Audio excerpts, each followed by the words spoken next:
हरि ओम नमो भगवते वासुदेवाय नमः। कल दशम स्कंद की कथा संक्षेप में पूरी हुई, संपन्न हुई। दशम स्कंद श्रीमद् भागवत का बड़ा बृहद स्कंद है और संपूर्ण भागवत का मर्म भी उसी में है, भक्ति भी उसी में है। भगवान के स्वरूप की एक विलक्षण विशेषता यह है, महिमा यह है कि उनसे प्रेम करने वाले भक्त और द्वेष करने वाले शत्रु दोनों ही उनके स्वरूप को प्राप्त हो जाते हैं। ये प्रभु की सबसे बड़ी विलक्षण विशेषता है।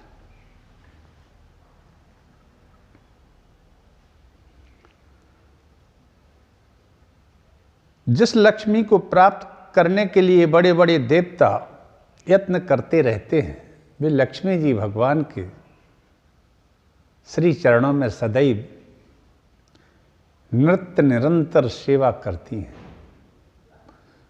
बोलो लक्ष्मी नारायण भगवान की जय। परीक्षित भगवान स्वभाव से ही चराचर जगत का दुख मिटाते रहते हैं, इसीलिए भगवान उनका मंद मंद मुस्कान युक्त सुंदर मुखारबिंद ब्रजवासियों और पुरुष स्त्रियों के हृदय में प्रेम भाव का संचार करता रहता है। वास्तव में सारे जगत पर वही विजयी है, उन्हीं की जय हो।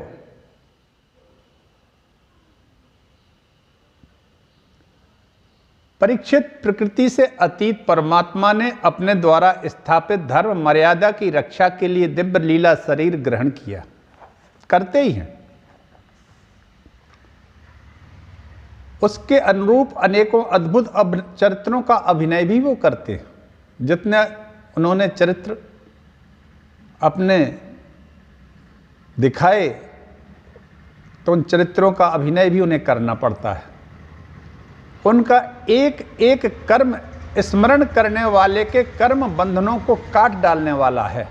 भगवान श्री हरि के जितने भी चरित्र हैं, जितने कर्म हैं, यदि उन्हीं को निरंतर स्मरण किया जाए तो वो हमारे कर्म बंधनों को काट देने के लिए पर्याप्त है। क्योंकि जीव तो कर्म के बंधनों से बंधा है, बंधा रहता ही है। संसार का नियम और संसार का चक्र ही ऐसा है कि क्योंकि यहाँ शरीर से सभी के संबंध रहते हैं और वो कर्म बंधनों में और शरीर के बंधनों में दो पैर के पशु जैसा बंधा रहता है। लेकिन भगवान के कर्मों का अगर स्मरण करें तो अपने कर्म बंधनों से वो मुक्त हो सकता है। जीव काट डालता है। जो श्री हरि कृष्ण के चरण कमलों की सेवा का अधिकार प्राप्त करना चाहे, उसे उनकी लीलाओं का श्रवण करना चाहिए। सदैव भगवान की लीलाओं का श्रवण करना चाहिए।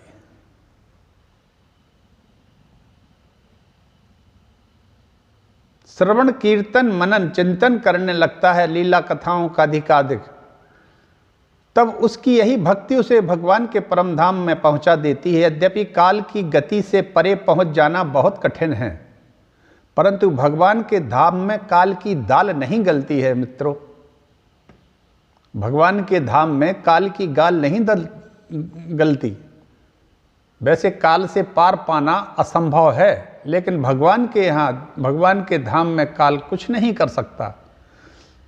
वह वहां तक पहुंच ही नहीं रखता है, वहां पहुंच नहीं सकता काल। उसी धाम की प्राप्ति के लिए अनेक सम्राटों ने अपना राजपाट छोड़कर तपस्या करने के उद्देश्य से जंगल की यात्राएं की हैं, वन गमन किए हैं। इसलिए मनुष्य को उनकी लीला कथा का ही श्रवण करना चाहिए। ऐसी अद्भुत भक्ति ब्रिज की गोपियों के पास थी। आइए, एक पद है सूरदास जी का। बाबा सूर ने लिखा है, जब भगवान ब्रज से चले थे कि हम 3 दिन में वापस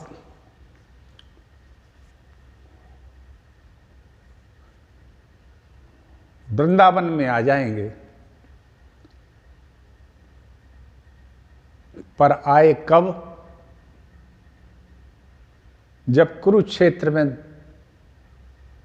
सूर्य ग्रहण पर स्नान करने आए, जब भगवान द्वारकाधीश बन गए, द्वारकानाथ बन गए, जगन्नाथ बन गए, तब आए। उस बीच में जो गोपियों का गीत है, एक सुर बाबा लिखते हैं उस भाव को। आइए हम सुनाते हैं, अपनी जैसी भी आवाज़ है वैसे में सुन लीजिए, अच्छा लगेगा। भाव और उसके शब्द सूरदास जी ने भक्ति से ओतप्रोत होकर लिखे हैं, जो ब्रिज की गोपियों की स्थिति है उसको। बिन गोपाल वैरिन भई कुंजे, बिन गोपाल वैरिन भई कुंजे, बिन गोपाल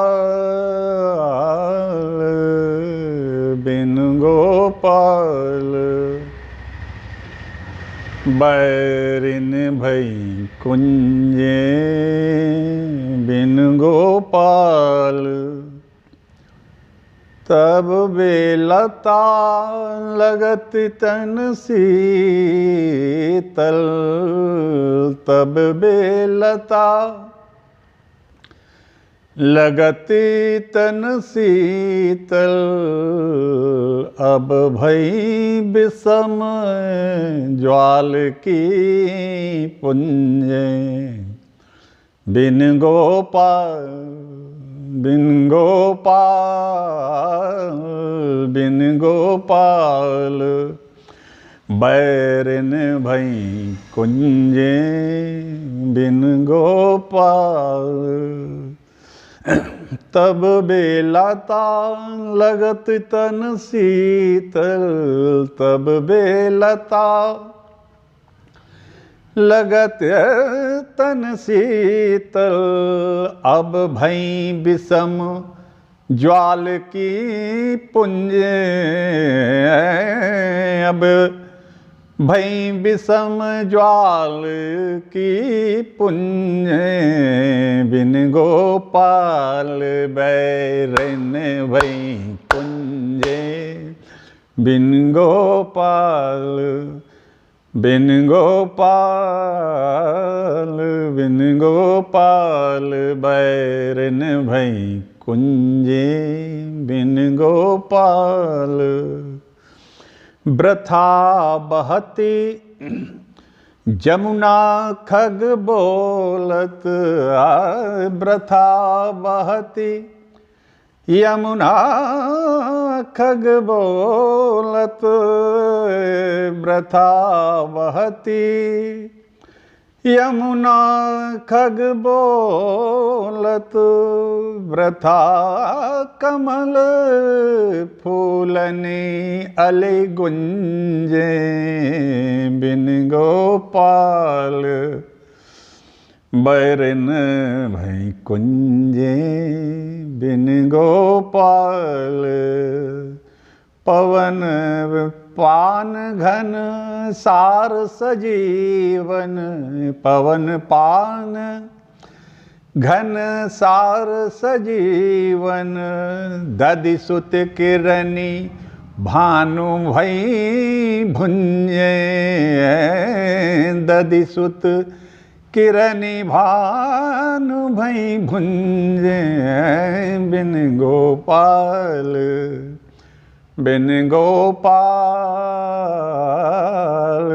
बिन गोपाल बैरन भई कुंजे बिन गोपाल। यह उधाव कहियौ माधव सो, यह उधाव कहियौ माधव सो, मदर मारी कीन है हम लुंजे, मदन मारी कीने हम लुंजे बिन गोपाल। बैरन भई कुंजे बिन गोपाल, बैरन भई कुंजे। तब बेलता लगत तन शीतल, अब भई विषम ज्वाल की पुंजे बिन गोपाल। सो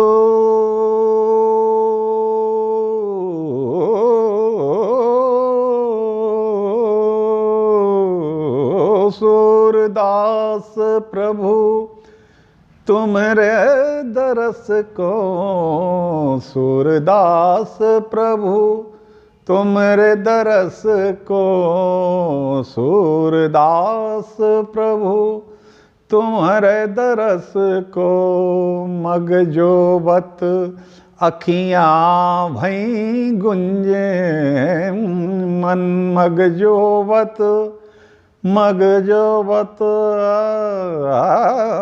मगजोबत अखियाँ भई गुंजे। सूरदास प्रभु तुमरे दरस को, मगजोबत अखियाँ भई गुंजे बिन गोपाल।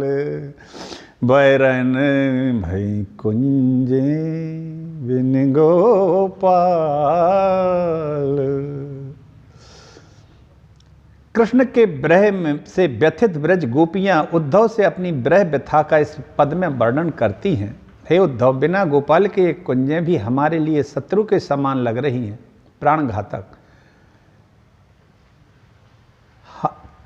जब श्री हरि हमारे साथ थे, कन्हैया हमारे साथ थे, तब ये लताएं शीतल लगा करती, परंतु अब वियोग में ये भयंकर की आग की लपटों जैसी बन गई हैं। कृष्ण के बिना यमुना जी व्यर्थ बह रही हैं, व्यर्थ ही पक्षी बोल रहे हैं, व्यर्थ ही कमल फूल रहे हैं, भौरे व्यर्थ ही गूंज रहे हैं। संयोग की अवस्था में जो पवन जल कर्पूर चंद्रमा की किरणें हमें संजीवनी के समान शीतल और जीवन देती थी, बेयक वियोग की अवस्था में तपते सूर्य के किरणों की समान हमें जला रही हैं। हे माधव, सूरदास जी कहते हैं, तुम्हारे दर्शन के लिए मार्ग देखती देखती देखते उद्धव से कहती हैं ये सब गोपियां के, हे सूरदास कहते हैं, हे प्रभु, हे माधव से कह देना कि तुम्हारे दर्शन के लिए मार्ग देखते देखते हमारी आंखें थक कर लाल हो गई हैं। मगजोबत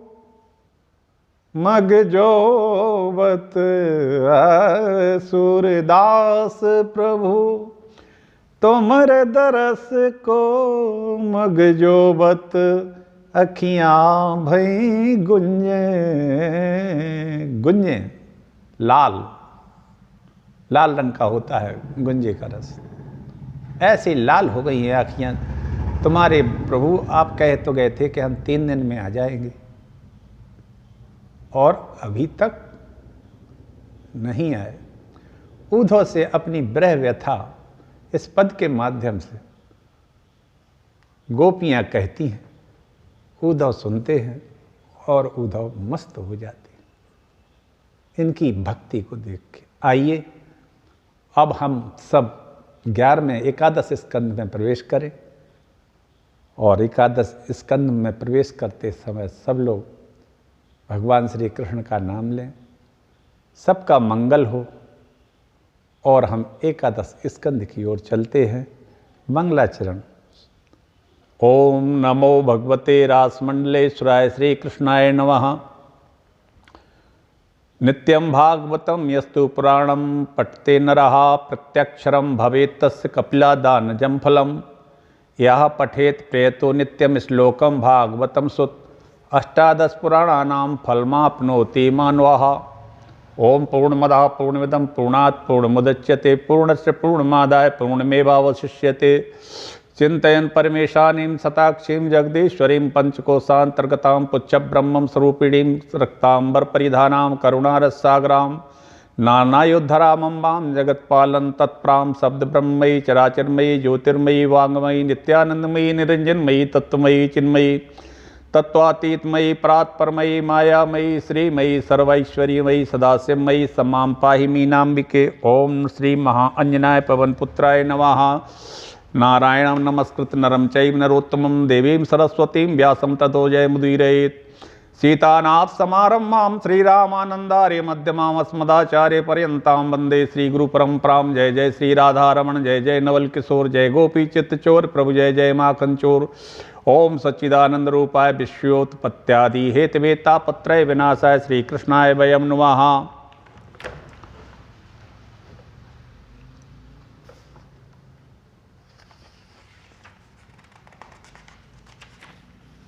श्री कृष्णाय वयं नमः। एकादश स्कंद में इसको मुक्ति है। इसमें यदुवंश को ऋषियों का श्राप भी कहते हैं। इससे ये इसकी कथा है, या तो मुक्ति कहे या यदुवंश को श्राप कहे ऋषियों का। निरस्त निखिला ज्ञानम ज्ञाना ज्ञान विलक्षणम पूर्णानंदम किमपि तन्नीलर रत्नमहं भजे।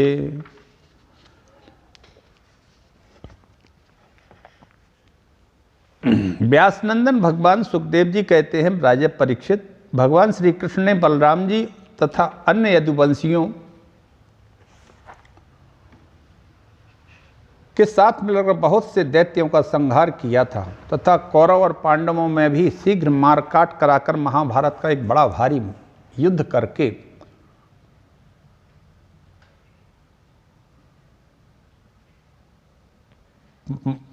कौरव पांडवों में शीघ्र ही मारकाट मचाने वाला वहां भारी महाभारत युद्ध करके प्रबल कलह उत्पन्न करके पृथ्वी का बहुत सारा भार उतार दिया। कौरवों ने कपटपूर्ण जुए से जिस तरह से के अपमानों से द्रौपदी के केस खींचने आदि अत्याचारों से पांडवों को अत्यंत क्रोधित कर दिया था। पांडव वैसे शांत थे। पांडव इतने शांत थे कि 2 बार उन्होंने दुष्ट दुर्बुद्धि दुर्योधन की शर्तें स्वीकार करके वनगमन किया।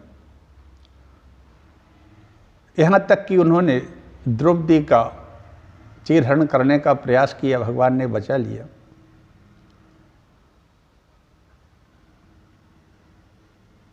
अपने बाहुबल से पृथ्वी का राजा और उनकी सेना का विनाश करके प्रमाणों के द्वारा ज्ञान के विषय न होने वाले भगवान श्री कृष्ण ने विचार किया कि लोक दृष्टि से तो पृथ्वी का भार दूर हो जाने पर भी वस्तुतः मेरी दृष्टि से अभी ये दूर नहीं हुआ है ये भार, क्योंकि यदुवंश अभी पृथ्वी पर विद्यमान है। हमारा भगवान कहते हैं कि यदुवंश यानी उनका खुद का स्वयं का वंश पृथ्वी पर अभी विद्यमान है।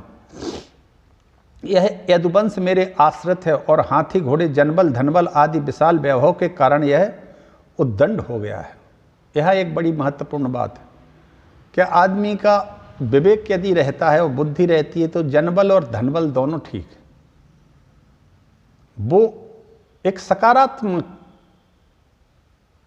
कामों के लिए उसका उपयोग होता है। लेकिन यदि उद्दंडता आ जाए तो फिर जनबल और धनबल का बड़ा भारी दुरुपयोग होने लगता है। आज भी हम देखते हैं ऐसा, लगभग हर जिले में ऐसा पाया जाता है। कुछ लोग ग्रोह बंद रहते हैं, कुछ लोग पार्टी से जुड़े रहते हैं, किसी भी पार्टी से वो अपने जनबल धनबल का अपने उसका बड़ा भारी दुरुपयोग करते हैं, परेशान करते हैं। अन्य किसी देवता से भी एक प्रकार जीते नहीं जा सकते। इन यादवों का पराजय हो नहीं सकता है। बांस के वन में परस्पर संघर्ष से उत्पन्न अग्नि के समान इस यदुवंश में भी परस्पर कलह खड़ा करके मैं शांति प्राप्त कर सकूंगा और इसके बाद ही अपने परम धाम को जाऊंगा। राजन, भगवान सर्वशक्तिमान और सत्य संकल्प हैं। सुखदेव जी कहते हैं कि परमात्मा सर्वशक्तिमान और सत्य संकल्प है। उन्होंने इस प्रकार मन में निश्चय करके ब्राह्मणों के शाप के बहाने अपने वंश का ही संहार कर डाला। सबको समेटकर अपने धाम ले गए। परीक्षित, भगवान की वह मूर्ति त्रिलोकी के सौंदर्य का तिरस्कार करने वाली थी। उन्होंने अपने सौंदर्य माधुरी से सबके नेत्र और अपनी ओर आकर्षित कर लिए थे। उनकी वाणी, उनके उपदेश परम मधुर, दिव्य से भी दिव्य थे। उनके द्वारा स्मरण करने वाले के चित्त उन्होंने छीन लिए थे। उनके चरण कमल में त्रिलोक सुंदर थे।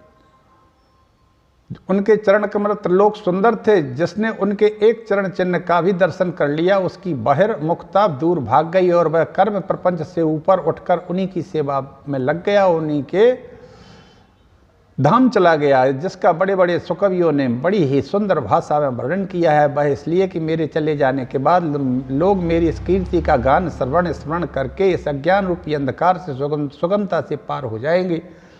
इसके बाद परम ऐश्वर्यशाली भगवान श्री कृष्ण ने अपने धाम को प्रयाण किया।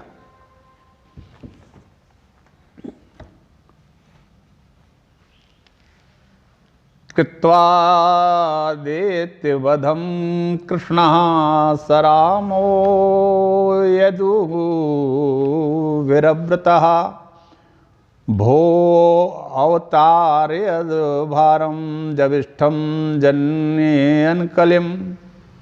हे राजन, परीक्षित, बलराम और यादवों के साथ कृष्ण ने अनेक दैत्यों का संहार किया और पृथ्वी का भार उतारा। कौरवों पांडवों को माध्यम बनाकर उनके परस्पर सहयोगी राजाओं को एकत्र करके महाभारत के युद्ध के अंत में सबका अंत करा दिया। पृथ्वी का काफी भार हल्का हो गया। कृष्ण सोचने लगे कि यादव तो मेरा संरक्षण पाकर अजेय बन गए। यादवों के आचार्यों के संबंध में भी श्रीमद् भागवत में लिखा है कि आदमियों के आचार्य थे तो एक एक आचार्य के पास सहस्त्राणाम कुमाराणाम सहस्त्र शिष्य थे। 3,08,800 आचार्य यानी के गुरु थे। इतना बड़ा गुरुकुल था कृष्ण के बच्चों का। ये यादव दंभ में आकर अजेय बन गए थे और अभिमानी भी हो गए थे। तब तक इनका भार पृथ्वी से नहीं उतरेगा तब तक जब अब तक का श्रम व्यर्थ ही गया।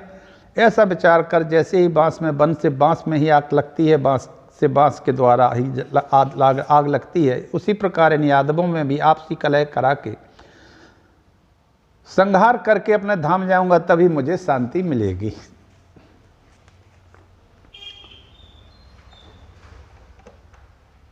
इस विचार से पूर्ति हेतु ऋषियों को यदुकुल का संहार का माध्यम बनाने के निमित्त प्रेरणा देकर पिंडारक नामक क्षेत्र में भेज दिया।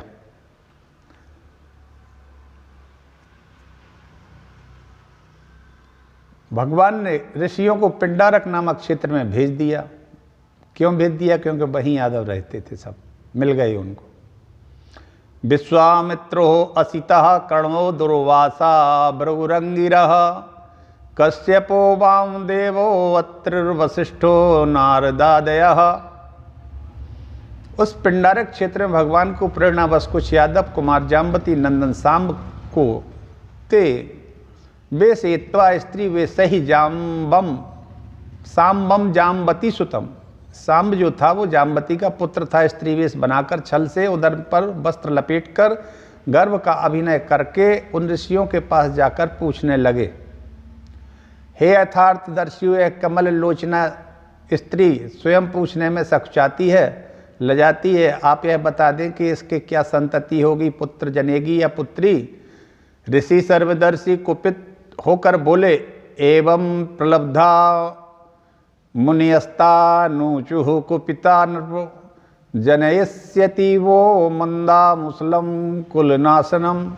अरे मूर्खो, यह तुम्हारे कुल का नाश करने वाला मूसल को जन्म देगी।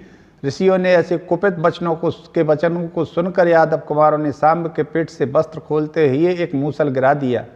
गिरा देखा, उस मूसल को लेकर उग्रसेन महाराज के सामने आकर सारा वृत्तांत सुना दिया। ऋषियों का साप सुनकर सभी द्वारिका वासी भयभीत हो गए। तुलसी जसी भवतव्यता तैसे मिलई सहाय, आपुन आवई ताहि पाहि ताहि तहाँ ले जाए। सेठा उपजो ईख में तनकन लायो रंग, तुलसी ऐसे सठन को कहा करे सत्संग। भगवान की संतति ने भी संतों का उपहास किया। देखिए आप, सबसे बड़ी बात तो इसमें यह है, भगवान के संतति ने, भगवान के ही पुत्रों ने ही संतों का मजाक उड़ाया, उपहास किया, उनका अनादर किया, उनकी बेइज्जती की। मूसल बांध के आए और ऊट पटांग पूछने लगे। आज भी संतों को बड़ा परेशान किया जाता है। आज से 2 वर्ष पहले पालघर में तो 3 संतों को उद्दंड भीड़ ने वैसे ही मार दिया था कोरोना के समय में। उसमें एक वृद्ध संत थे, कल्प वृक्ष गिरी, जिनकी आयु लगभग 80 वर्ष की थी। एक 45-50 वर्ष के आसपास के थे और एक तीसरा उनका ड्राइवर भी था जो संत ही रहा होगा। संतों को उस समय भी उनकी हंसी या मजाक उड़ाया करते थे और आज भी ऐसा हम देखते हैं, जो कभी नहीं होना चाहिए, क्योंकि संतों का अपराध कभी भी क्षम्य नहीं होता है। वो किसी भी उससे कटता नहीं है, चाहे कुछ भी हो, क्योंकि संत का अपराध भगवान अपना तो स्वीकार कर लेते हैं, क्षमा कर देते हैं। संतों का अपराध कभी क्षमा नहीं करते।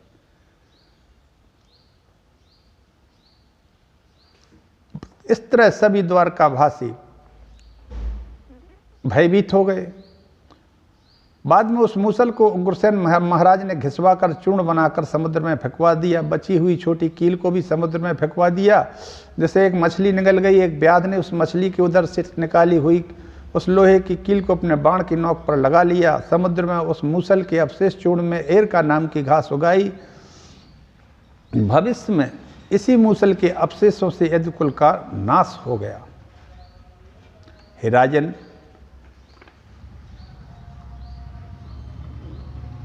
नारद जी भगवान के दर्शनार्थ बार बार ये द्वारिका आते थे। एक दिन वसुदेव जी देवकी से मिले। नारद जी वसुदेव जी से और देवकी जी से मिले। वसुदेव जी ने उनका स्वागत किया और कहने लगे, आप हमें भागवत धर्म के विषय में बताइए। नारद जी कहने लगे, मैं तुमको एक अति प्राचीन इतिहास सुनाता हूँ, उसे सुनकर के तुम्हारी मनोकामना पूर्ण हो जाएगी। हे वासुदेव जी, स्वयंभू मनु के प्रियव्रत आग्नेयग्र नाभि ऋषभदेव हुए थे।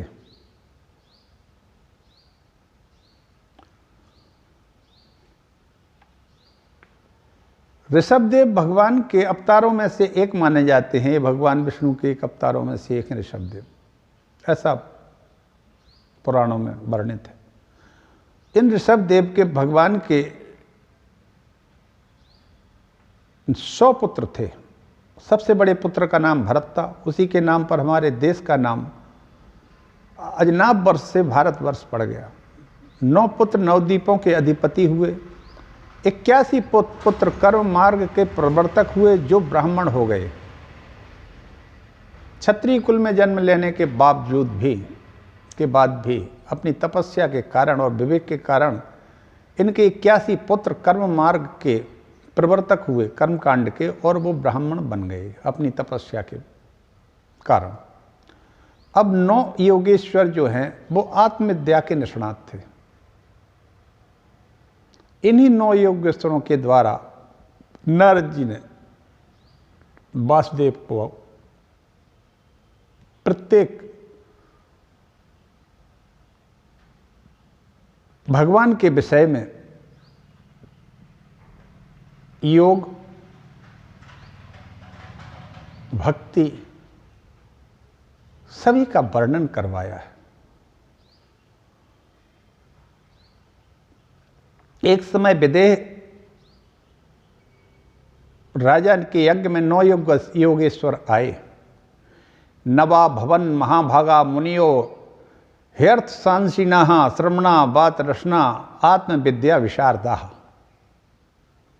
एक समय विदेह राजा के यज्ञ में 9 योगेश्वर आए। यही इनके ऋषभदेव के जो 9 पुत्र योगी बन गए थे, उनको मुझे बताने की कृपा करें। निमि उवाच, निमि कहते हैं दुर्लभो मानसो देहो देहिनाम क्षणभंगुरः तत्रापि दुर्लभम मन्ये वैकुंठ प्रिय दर्शनम। निमि महाराज करने लगे कि हे मुनीश्वर, उस संसार में क्षणभंगुर मानव शरीर दुर्लभ है, पर उसमें भी यदि विष्णु भगवान के प्रिय भक्तों का दर्शन हो तो अत्यंत ही दुर्लभ है। कहाँ मिले भगवान विष्णु के प्रिय भक्त जिनके दर्शन करने हम जाएं? बड़ा मुश्किल है, और अब तो बिल्कुल भी नहीं है। कलिकाल में हैं भी तो वो दिखाई नहीं देते हैं, और जो दिखाई देते हैं वो पता लगता है कि ये तो उनमें 9 मुनीश्वर जब महाराज निमि के यहाँ आए तो सबसे पहले प्रथम कवि नाम के एक मुनि ने कहा, कवि योगेश्वरो वाच कायेन वाचा मनसेन्द्रियैर्वा बुद्ध्यात्मना वानुसूत्रत स्वभावात् करोति यद सकलम परस्मै नारायणायेति समर्पयेत।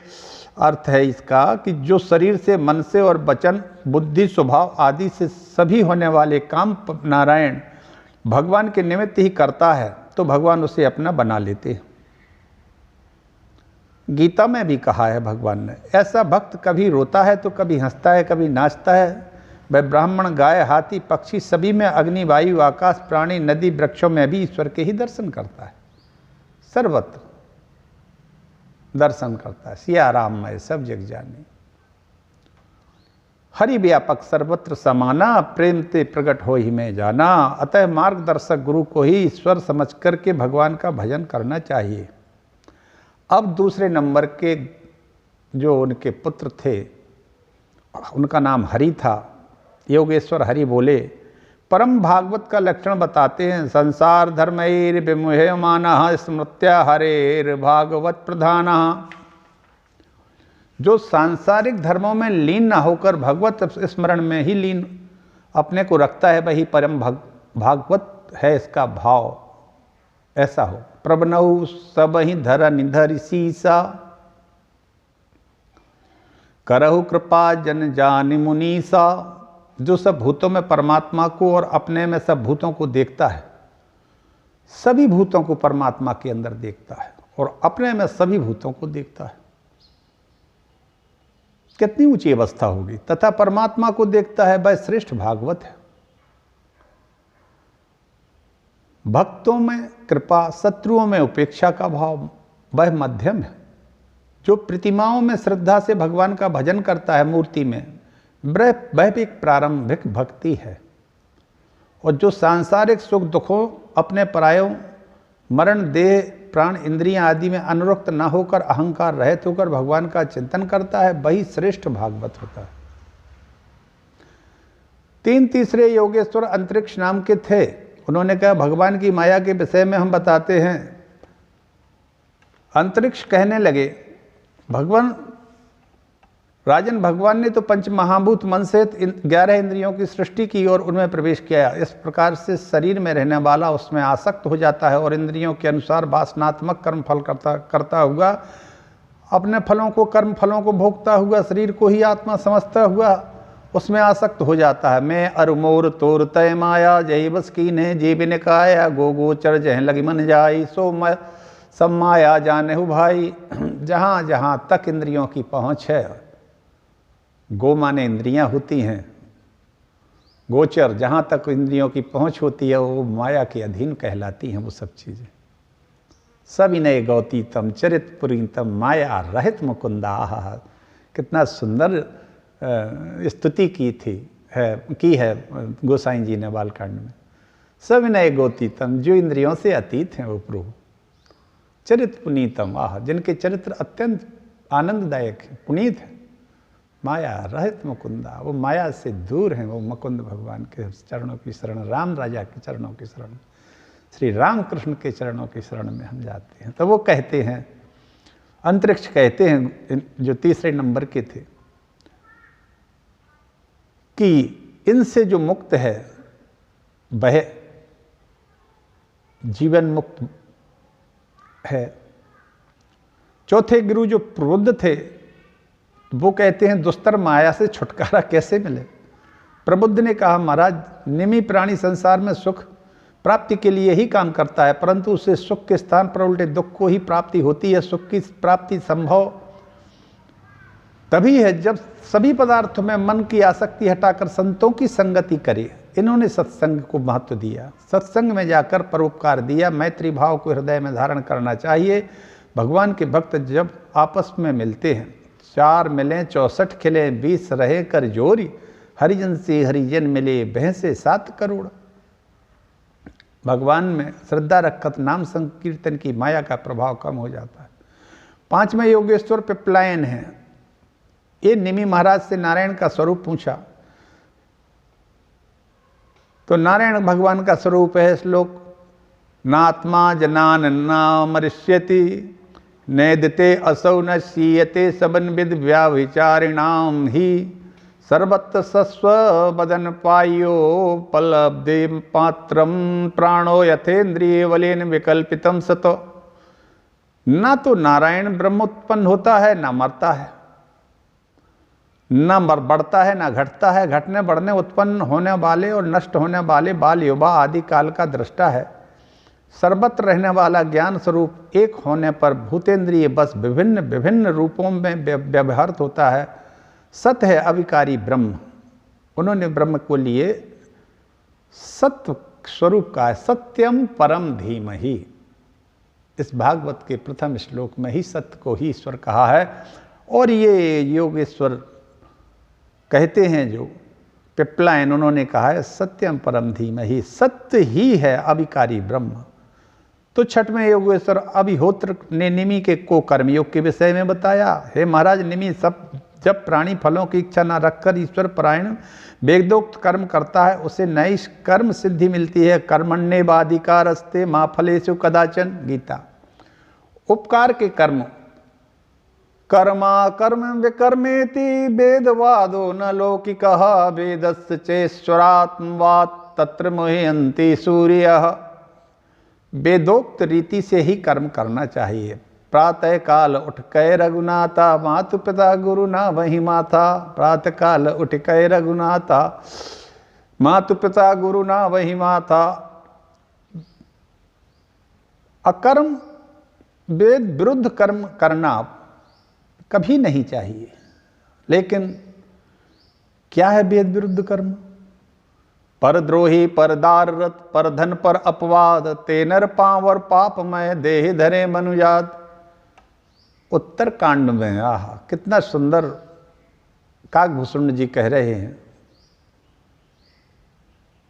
गरुड़ जी से। और कलयुग का निरूपण भी है।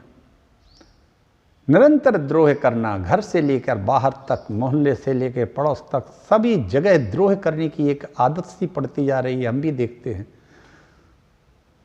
विद्यार्थी जीवन से लेकर आज लगभग 68 वर्ष की अवस्था हो चुकी है। द्रोह पहले तो कम था, अब तो द्रोह जितने जैसे जैसे ये बढ़ता है, पिछले 40 साल में तो और ज़्यादा द्रोह बढ़ गया है। पहले भी था, हालांकि युगों में भी होता था, महाभारत कैसे होती। लेकिन उन्होंने कहा, अभिहोत्र नाम के निमि ने, कि वेद विरुद्ध कर्म नहीं करना चाहिए। परद्रोही, दूसरे का द्रोह, दूसरे की स्त्री, दूसरे का धन और दूसरे की बुराई करना, ये हमने अब मानव स्वभाव सा बनता जा रहा है। ते नर पावर पाप में जो लोग ये काम करते हैं वे दैत्य हैं, जो मनुष्य के रूप में पैदा हो गए। राक्षसों से भी, पिशाच से भी बदतर हैं। परद्रोही, परदाररत, परधन पर अपवाद, ते नर पावर पापमय, वे दुष्ट पापमय देह धरे मन, मनुष्य की देह धरे हुए। यथार्थ में वो मनुष्य है नहीं, वे पशुओं से भी बदतर है। क्योंकि पशु पेट भरने के बाद विश्राम करता है, वो किसी से द्वेष नहीं रखता। लेकिन यहाँ तो पेट भरता ही नहीं है, भर ही नहीं रहा है। 3 विकर्म है। जो प्राणी ना तो कर्म करते हैं ना अकर्म करते हैं, सबको परेशान जरूर करते हैं, इसको विकर्म कहा जाते हैं। सन एव खल पर बंधन करी, खाल कढ़ाई विपत्ति सही, मरई काहू की जो सुनी बड़ाई, और श्वास लेत जिम जूड़ी आई। एक विकर्म करने वाले दुष्ट प्रवृत्ति के लोग ऐसे हैं जो केवल दूसरों की बड़ाई सुनकर दुखी होते हैं। उन्हें ना काम करना है, ना कोई कुछ करना है, ना कुछ करते हैं, लेकिन दूसरों की केवल बुराई बुराई बुराई बुराई करते रहते हैं। और किसी की अगर बड़ाई सुन ली तो समझ लो बिल्कुल वो पीछे ही पड़ जाते हैं बुराई करने के लिए। कोई परिश्रम से अगर कुछ करता भी है अपने लिए तो ये दुष्ट विकर्म करने वाले उसका बड़ा हंसी उड़ाते हैं। तो साथ में योगेश्वर दुमिल बोले, भगवान के अवतारों के विषय में बताया, हे राजन, पृथ्वी आदि पंचभूतों का निर्माण करके सृष्टिकर्ता ने अपने विराट स्वरूप का निर्माण कर लिया, नारायण ने किया। तत्पश्चात एक को हम बहुश्याम के अनुसार रजोगुण से ब्रह्मा, तमोगुण से सतोगुण से विष्णु और तमोगुण से शंकर जी को उत्पन्न किया। फिर दुमुल हुआ। दुमुल ने कहा, दुमिल नाम के योगेश्वर हैं इनके, ये साथ में योगेश्वर थे। ये धर्मस दक्ष दुहितर्य जनिष्ठ मूर्त्याम नारायणो नरा ऋषि प्रवरा प्रशांत। धर्म की पत्नी को जो दक्ष प्रजापति की कन्या थी, मूर्ति का नाम था, उसके गर्भ से नर नारायण, सनक, सनंदन, सनातन, सनत कुमार, ऋषभ, देव, हंस, भगवान हयग्रीव, बराह, कूर्म, नरसिंह, मत्स्यावतार, वामन, परशुराम, व्यास, श्री राम, कृष्ण, बलदेव, भगवान बुद्ध और कल की भगवान, ये अवतार लेते हैं। भगवान के ये अवतार बताए उन्होंने। इनमें लगातार इनका चिंतन भजन करना चाहिए। अब 8वें योगेश्वर चमस ने परमात्मा से विमुख जीव का फल बताते हुए कहा, जो मनुष्य शरीर पाकर के परमात्मा को भूल जाता है उसका अधः पतन हो जाता है। साधन धाम मोक्ष कर द्वारा, पाई न जही पर लोक समारा। कांच कृच बदले लेते ले ही, करते डारी परस मनि देनी। व्यास, कनक और कामनी थे लंबी तलवार।